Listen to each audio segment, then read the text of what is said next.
Hi friends, welcome to Tech Settai. நான் உங்கள் Viswanathan. So இந்த வீடியோவில் என்ன பார்க்க போகிறோம் அப்படின்னா ஒரு ஷார்ட் அன்பாக்சிங். இதுக்கு முன்னாடி நம்ம ரெட் வேரியண்ட்டை வந்து அன்பாக்ஸ் பண்ணியிருந்தோம். இப்போ வந்து black variant, that means diamond black variant இப்போ அன்பாக்ஸ் பண்ண போகிறோம். ஒரு short unbox plus frequently asked question பற்றி நம்ம பேச போகிறோம். ஸோ என்னோடய ஃபுல் ரிவ்யூ நீங்கள் இன்னும் பார்க்கல அப்படின்னா ஃபஸ்ட்டு அதை போய் பாருங்கள். இந்த வீடியோவோட அது ரொம்ப முக்கியமான ஒரு வீடியோ. அதுக்கப்புறம் ரெட் வேரியண்ட்டோட அன்பாக்சிங் பார்க்கலன்னா அதை போய் பாருங்கள். அதில் ஃபுல் ஸ்பெக்ஸை பற்றி நம்ம டிஸ்கஸ் பண்ண போகிறோம். பட் இந்த வீடியோவில் ஸ்பெக்ஸை பற்றி அந்த அளவுக்கு டிஸ்கஸ் பண்ண போகிறதே கிடையாது. அதுக்கப்புறம் நான் இந்த டிவைஸை ஒரு 10 டேஸாக யூஸ் பண்ணிகிட்ருக்கேன். இதோட டிஸ்அட்வான்டேஜில் அதிகமாக நான் கான்சன்ட்ரேட் பண்ணி இந்த வீடியோவில் நான் சொல்ல போகிறேன். நிறைய அட்வான்டேஜ் இருக்குது, அதெல்லாம் அந்த வீடியோவில் நான் சொல்லியிருந்தாலும் இதில் என்ன டிஸ்அட்வான்டேஜ் இருக்குது அப்படின்னு நிறையா பேர்த்துக்கு தெரியல. ஸோ அந்த டிஸ்அட்வான்டேஜை பற்றி மட்டும்தான் இந்த வீடியோவில் பேச போகிறோம், ஒரு சின்ன ஷார்ட் அன்பாக்சிங்கோட. வாங்க ஃபஸ்ட்டு அன்பாக்சிங் பார்த்துருவோம்.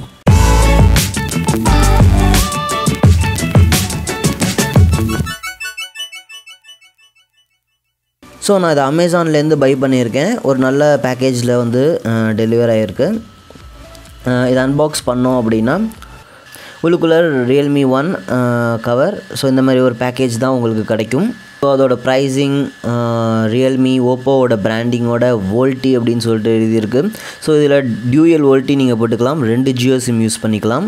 ஸோ அன்பாக்ஸ் பண்ணி பார்ப்போம் உள்ளே என்ன இருக்குது அப்படிங்கிறத.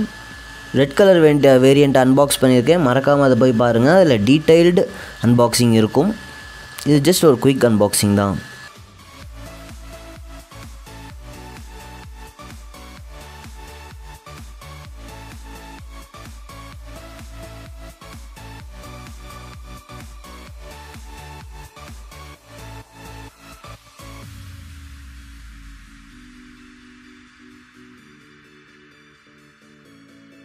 ஸோ இதை ஓப்பன் பண்ணோன்னா ரியல்மி அப்படின்னு சொல்லிட்டு போட்டிருக்கு. உள்ளுக்குள்ளே பார்க்க போனால் ஆஸ் யூஷுவல் ஒரு பேக் கேஸ் கொடுத்துருக்காங்க, யூசர் கைடு மேனுவல்ஸ் கொடுத்துருக்காங்க.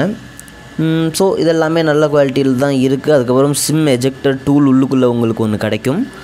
இதை வச்சு நீங்கள் சிம் எஜெக்ட் பண்ணிக்கலாம். ஸோ இதில் பார்த்தோன்னா டபுள் சிம், ஒரு மெமரி கார்டு நீங்கள் போட்டுக்க முடியும். அதுக்கப்புறம் இதோட மொபைல் எடுத்தோம் அப்படின்னா மொபைலில் சைடில் வச்சுட்டு ஃபஸ்ட்டு பாக்ஸ்குள்ளே என்ன இருக்குது அப்படிங்கிறத பார்த்துருவோம்.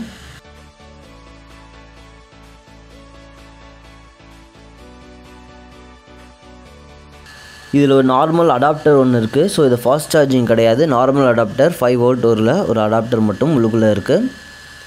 அதுக்கப்புறம் மைக்ரோ யூஎஸ்பி கேபிளோட ஒரு சார்ஜ் பண்ணுறதுக்கு ஒரு கேபிள் கொடுத்துருக்காங்க. ஸோ மைக்ரோ யூஎஸ்பி தான் இது, டைப் சி கிடையாது. ஸோ நம்ம ஃபோனை வந்து வெளியில் எடுத்து பார்ப்போம். ஸோ இது டைமண்ட் பிளாக் அப்படிங்கிறதுனால ரொம்பவே நல்லாயிருக்கு. டைமண்ட் பிளாக் வந்து ரியலி ரெட்டை விட கம்பேர் பண்ணும்போது இது கொஞ்சம் நல்லாயிருக்கும் அப்படிங்கிற ஒரு ஃபீல் எனக்கு இருக்குது. ஒரு சில பேர்த்துக்கு ரெட் ரொம்ப பிடிச்சிருக்கு அப்படிங்கிறாங்க, அது அவங்களோட டெசிஷனை பொறுத்து.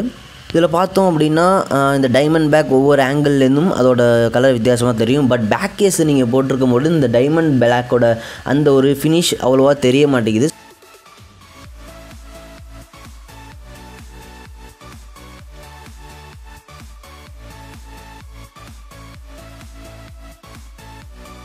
ஸோ இதை பார்த்தோம் அப்படின்னா ஒரு சார்ஜர், சிங்கிள் ஸ்பீக்கர் இருக்குது. ஸோ டியூயல் ஸ்பீக்கர் கிடையாது, சிங்கிள் ஸ்பீக்கர்.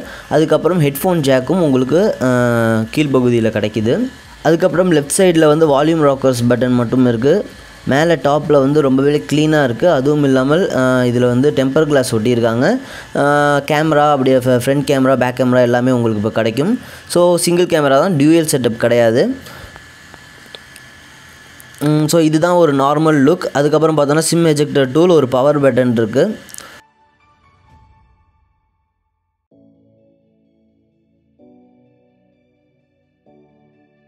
ஸோ இதை கம்பேர் பண்ணோம் அப்படின்னா ரெட் வேரியண்ட்டோட பக்கத்தில் வச்சுருக்கும் போது டைமண்ட் கட் வெறும் பிளாக்கில் மட்டும்தான் வரும், டைமண்ட் கட் ரெட் வேரியண்ட்டில் வராது. பட் பார்க்கும்போது கொஞ்சம் இம்ப்ரெசிவாக இருக்கும் ரெட்டு.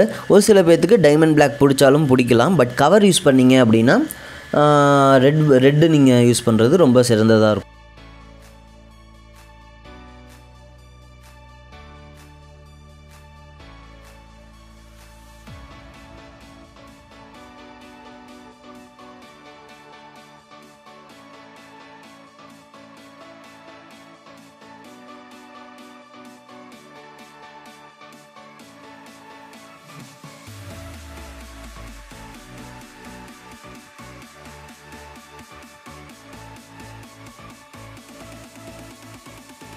ஸோ ஃப்ரீக்வெண்ட்லி ஆஸ்க்டு கொஸ்டினை பற்றி நான் பேசினேன் அப்படின்னா ஃபுல் ரிவ்யூவை பார்த்துட்டு இதை கொஞ்சம் பாருங்கள் அப்படிங்கிறத நான் ஒரு ரெக்வஸ்ட்டாக வச்சுக்கிறேன்.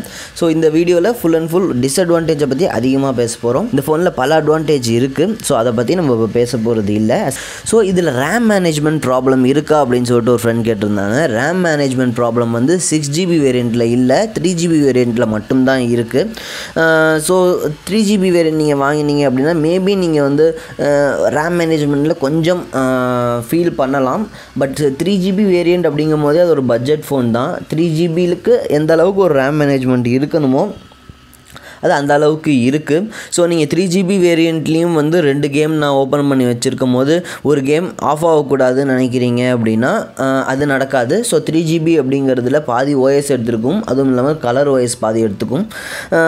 ஸோ 3GB வேரியண்ட்டில் நீங்கள் அவ்வளோதான் ரேம் மேனேஜ்மெண்ட் எதிர்பார்க்க முடியும். பட் 6GB வேரியண்ட்டில் ரேம் மேனேஜ்மெண்ட்டில் ப்ராப்ளம் இருக்கானா கண்டிப்பாக கிடையாது. ரொம்பவே சூப்பராக ஒர்க் ஆகுது. ஒரே நேரத்தில் பவர்ஃபுல்லான 3 கேம் வந்து சைமல்டேனியஸாக உங்களால் ஓப்பன்லேயே இருக்கிறத நீங்கள் பார்க்கலாம். அதுக்கப்புறம் பார்த்தோம் அப்படின்னா ஏற்கனவே நான் போட்ட வீடியோவில் இதில் வந்து ஆண்ட்ராய்டோட அப்டேட் கிடைக்காது அப்படின்னு சொல்லியிருந்தேன். பட் இப்போது அஃபிஷியலாக என்ன சொல்லியிருக்காங்க அப்படின்னா ஆண்ட்ராய்ட் பீக்கு அப்டேட் கிடைக்கும் அப்படின்னு சொல்லியிருக்காங்க. ஸோ இப்போ ஆண்ட்ராய்ட் ஓவில் தான் ரன் ஆகிட்டு இருக்கு லேட்டஸ்ட் ஆண்ட்ராய்ட். அதுக்கப்புறம் ஆண்ட்ராய்ட் பீயும் நாங்கள் அப்டேட் தருவோம் அப்படின்னு சொல்லியிருக்காங்க. அதுவும் இல்லாமல் கலர் ஓஎஸ் நிறைய அப்டேட்ஸ் உங்களுக்கு வந்துக்கிட்டே இருக்கும். ஸோ இது வந்து ஒரு அஃபிஷியல் இன்ஃபர்மேஷன். அதுக்கப்புறம் நீங்கள் வெளியில் யூஸ் பண்ணும்போது பிரைட்னஸ் சரி இல்லையா அப்படின்னு சொல்லிட்டு கேட்டாங்க. பிரைட்னஸ் பார்க்க போனால் நீங்கள் வந்து ஆட்டோவில் வச்சுருந்தீங்க அப்படின்னா எப்போவுமே அது வந்து கொஞ்சம் பிரைட்னஸை கம்மியாக தான் காட்டுது. ஏன் அப்படின்னா பேட்ரி கொஞ்சம் இதில் கம்மியாக இருக்கிறதுனால அதை காம்பன்சேஷன் பண்ணுறதுக்காக பிரைட்னஸை ரியல்மி எப்போவுமே கம்மியாக காட்டுதோ அப்படிங்கிற மாதிரி ஒரு ஃபீலிங் தருது. ஸோ பிரைட்னஸை வந்து நீங்கள் மேனுவலாக வச்சிட்டிங்கன்னா ஓரளவுக்கு டீசெண்டான பிரைட்னஸ் தான் இருக்குது இந்த மொபைலில். ஸோ நீங்கள் பிளாக் கலர் பேக்ரவுண்ட் வச்சுருக்கீங்க அப்படின்னா நீங்கள் டேரக்ட் சன்லைட்டில் காட்டும்போது கொஞ்சம் பிரைட்டாக இருந்திருக்கலாமோங்கிற ஒரு ஃபீலிங் வருது. பட் நார்மல் டேஸில் நீங்கள் நார்மலாக வெளியில் போயிட்டு இருக்கும்போது மொபைலை ஈஸியாகவே நீங்கள் யூஸ் பண்ணிடலாம் ஃபுல் பிரைட்னஸ் இருந்துச்சுன்னா. ஸோ இதோட பேட்ரி பர்ஃபார்மன்ஸ் எப்படி இருக்குது அப்படின்னு சொல்லிட்டு கேட்குறாங்க. இந்த பேட்ரி பர்ஃபார்மன்ஸ் வந்து ஓகே. இப்போ வந்து ரியல்மி நோட் 5 ப்ரோவோட கம்பேர் பண்ணும்போது இந்த பேட்ரி லைஃப் ரொம்பவே சேமாக தான் வருது. பிகாஸ் ஏஐ பேட்ரி மேனேஜ்மெண்ட் ரொம்பவே நல்லா யூஸ் ஆகுது.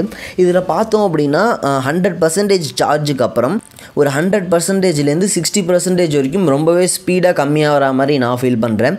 60%லேருந்து 1% வரைக்கும் ரொம்பவே ஸ்லோவாக டிக்ரீஸ் ஆகுது. ஸோ நீங்கள் 50% வரைக்கும் 100லேருந்து 50 வரைக்கும் கொஞ்சம் ஸ்பீடாக வந்துடும். 50க்கு அப்புறம் குறையவே மாட்டேங்குது அப்படின்னு சொல்லலாம். ரொம்ப மெதுவாக தான் குறையுது. ஸோ பேட்ரி மேனேஜ்மெண்ட் ரொம்பவே நல்லா இருக்குது இந்த டிவைஸில். நான் பேசுகிறது எல்லாமே 6GB வேரியண்ட் பற்றி மட்டும்தான். பட் நீங்கள் வந்து 3GB வேரியண்ட் வாங்கணும்னு நினைக்கிறீங்க அப்படின்னா எந்த ரிவ்யூவுமே பார்க்க வேணாம், டேரெக்டாக நீங்கள் போய் ரியல்மியோட 3GB வேரியண்ட் வாங்கலாம்.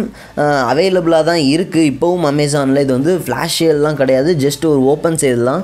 போய் வாங்கிக்கலாம். எந்த விதமான டிஸ்அட்வான்டேஜும் நீங்கள் 3GB ரேமில் பார்க்க முடியாது. கம்பேர் பண்ணும்போது காம்படிட்டரோடு பார்க்கும்போது இப்போதைக்கு இது ஒரு பெஸ்ட் மொபைல் அப்படின்னு சொல்லிட்டு நான் சொல்லுவேன்.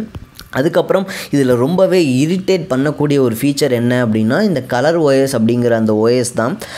ஸோ ஒருவேளை நான் வந்து இதுக்கு முன்னாடி லினோவோ ஓஎஸ் யூஸ் பண்ணதுனால வைப் யூஐ யூஸ் பண்ணதுனால எனக்கு இந்த ஓஎஸ் கொஞ்சம் இரிட்டேட்டிங்காக தோணுதா அப்படின்னு சொல்லிட்டு எனக்கு தெரியல. நான் எம்ஐயூஐயும் யூஸ் பண்ணியிருக்கேன். நோட்டிஃபிகேஷனில் ரொம்பவே இம்ப்ரூவ் பண்ணியிருக்காங்க. அவங்க நிறையா ஃபீச்சர் இந்த ஓஎஸில் கொடுத்துருக்காங்க. தட் மீன்ஸ் இந்த கலர் ஓஎஸில் நிறையா ஃபீச்சர்ஸ் கொடுத்துருக்காங்க. அந்த நிறையா ஃபீச்சர்ஸே ஒரு சில நேரத்தில் உங்களை இரிட்டேட் பண்ணும். ஸோ நோட்டிஃபிகேஷன் வந்து ஸ்டேட்டஸ் பாரில் காட்டாது. ஜஸ்ட் நீங்கள் வந்து எடுத்து விட்டு நோட்டிஃபிகேஷனாக தான் போய் பார்க்கணும். அதுக்கப்புறம் இதில் ஃபிசிக்கல் எல்இடி லைட் இல்லைங்கிறதுனால ஏதாச்சும் ஒரு கால் வந்துச்சுன்னா கூட உங்களுக்கு இண்டிகேட்டர் எல்இடி லைட் எரியாது. ஸோ நீங்கள் ஃபோனை ஓப்பன் பண்ணி பார்த்தா மட்டும்தான் கால் வந்திருக்கா அப்படிங்கிறதே கண்டுபிடிக்க முடியும். ஸோ இதெல்லாம் தான் இதோட டிஸ்அட்வான்டேஜ் அப்படின்னு சொல்லலாம்.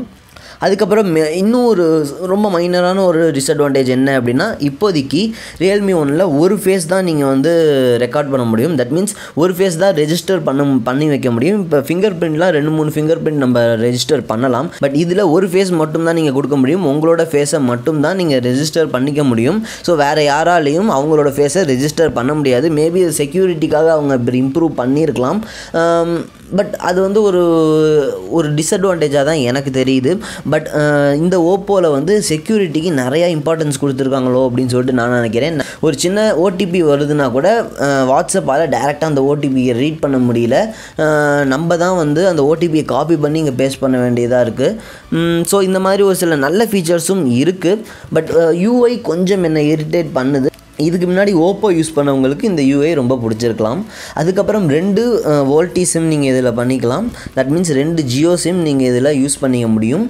வேறு மொபைலெலாம் பார்த்தோம் அப்படின்னா ஒரு 4G ஒரு 3G தான் நீங்கள் யூஸ் பண்ணிக்க முடியும். ஸோ இது ஒரு சின்ன அட்வான்டேஜ் அப்படின்னு சொல்லலாம். ஸோ அதுக்கப்புறம் இதில் இருக்கிற ப்ராசஸர் எந்த அளவுக்கு ஒரு பவர்ஃபுல்லான ப்ராசஸர் அப்படின்னு சொல்லிட்டு கேட்டோம் அப்படின்னா, இப்போதைக்கு மார்க்கெட்டில் ரொம்ப ட்ரெண்டிங்கில் இருக்கிறது ஆசூஸ் ZenFone Max Pro, அதுக்கப்புறம் ரியல்மி Note 5 Pro அப்படின்னு சொல்லிட்டு 2 வேரியண்ட். அந்த ரெண்டுத்துலேயுமே வந்து பார்த்தோன்னா Snapdragon 636 ப்ராசஸர் இருக்குது. ஸோ அது ரெண்டுமே வந்து ஒரே ப்ராசஸர் தான். பட் இதில் ஹீலோ P60ங்கிற ப்ராசஸர் இருக்குது. 636 விட இது கொஞ்சம் டாக்குமெண்டேஷன் படி கொஞ்சம் பவர்ஃபுல்லான ப்ராசஸர் தான். ரியல் லைஃப்பில் உங்களால் பெரிய டிஃப்ரென்ஸ் கண்டுபிடிக்க முடியாது அப்படின்னாலும் எல்லா விதத்துலேயுமே P60 அப்படிங்கிறது Snapdragon 636 வந்து ஓவர்டேக் பண்ணிடும். பட் இன்னும் நிறைய பேர் என்ன சொல்கிறாங்கன்னா, Snapdragon 660யோட கம்பேர் பண்ணும்போது எந்த மாதிரி ஒரு பர்ஃபார்மன்ஸ் கொடுக்கும் அப்படின்னு கேட்குறாங்க. ஸோ Snapdragon 660 அப்படிங்கிற ப்ராசஸர் வந்து நீங்கள் ஒரு சில 25,000க்கு மேலே இருக்கிற மொபைல்ஸில் பார்க்கலாம். எம்ஐலேயே பார்த்தோம் அப்படின்னா A1ல் வந்து 660 இருக்குதுன்னு நினைக்கிறேன். ஸோ அதோடு நீங்கள் கம்பேர் பண்ணும்போது இது ஈக்குவலான ப்ராசஸர் தான். பட் அதை விட ரொம்ப நல்ல ப்ராசஸர் அப்படின்னு சொல்லிட்டு நான் சொல்ல மாட்டேன். Snapdragon 660க்கு ஈக்குவலான ஒரு ப்ராசஸர் தான் இந்த ஹீலோ P60 அப்படிங்கிற ஒரு ப்ராசஸர். ஸோ நீங்கள் பர்ஃபார்மன்ஸ் வைஸ் நீங்கள் பார்க்கணும் அப்படின்னா கண்டிப்பாக நீங்கள் வந்து Realme 1 வாங்கலாம். இன்னும் ஒரு சில விஷயம் நான் நோட்டீஸ் பண்ணதில் வந்து பார்த்தோம் அப்படின்னா, கேமிங்க்கு தனியாக ஒரு சில கான்சன்ட்ரேட் பண்ணியிருக்காங்க. கேம் நம்ம ஆன் பண்ண உடனே ஒரு சின்ன மோட் ஆக்டிவேட் ஆகிடுது. அதில் வந்து நோட்டிஃபிகேஷனை ஹைட் பண்ணிக்கலாம். அந்த மாதிரி உங்கள் கேமை டிஸ்டர்ப் பண்ணாத அளவுக்கு உங்கள் மொபைல் அதே பார்த்துக்குது. ஸோ கொஞ்சம் பர்ஃபார்மன்ஸை பூஸ்ட் பண்ணி கொடுக்குதோ அப்படிங்கிற ஒரு ஃபீலிங் எனக்கு இருக்குது. ஸோ இந்த ரிவ்யூ உங்களுக்கு பிடிச்சிருக்கும் அப்படின்னு சொல்லிட்டு நான் நினைக்கிறேன். இப்போ பிடிச்சிச்சு அப்படின்னா ஒரு சின்ன லைக் கொடுங்க, பிடிக்கலைன்னா டிஸ்லைக் கொடுங்க. உங்கள் ஃப்ரெண்ட்ஸ்கிட்டையும் ஷேர் பண்ணிக்கோங்க, ஃபேஸ்புக்லேயோ இல்லாட்டி வாட்ஸ்அப்லேயோ. அதுக்கப்புறம் உங்களோட ஏதாச்சும் உங்களுக்கு கருத்து இருந்துச்சு அப்படின்னா கீழே கமெண்ட்டில் தெரிவிங்க. ஏதாவது கேள்விகள் இருந்துச்சுனாலும் கீழே கமெண்ட்டில் கேளுங்க. அதுக்கான ஆன்சரை நான் அப்போவே ரிப்ளை பண்ண ட்ரை பண்ணுறேன். ஸோ ஏற்கனவே போட்ட ரிவ்யூவும் அன்பாக்சிங்கும் போய் பாருங்கள். கண்டிப்பாக உங்களுக்கு பிடிக்கும் அப்படின்னு சொல்லிட்டு நான் நினைக்கிறேன். வாங்க வேறு ஒரு நல்ல வீடியோவில் நம்ம சந்திக்கலாம்.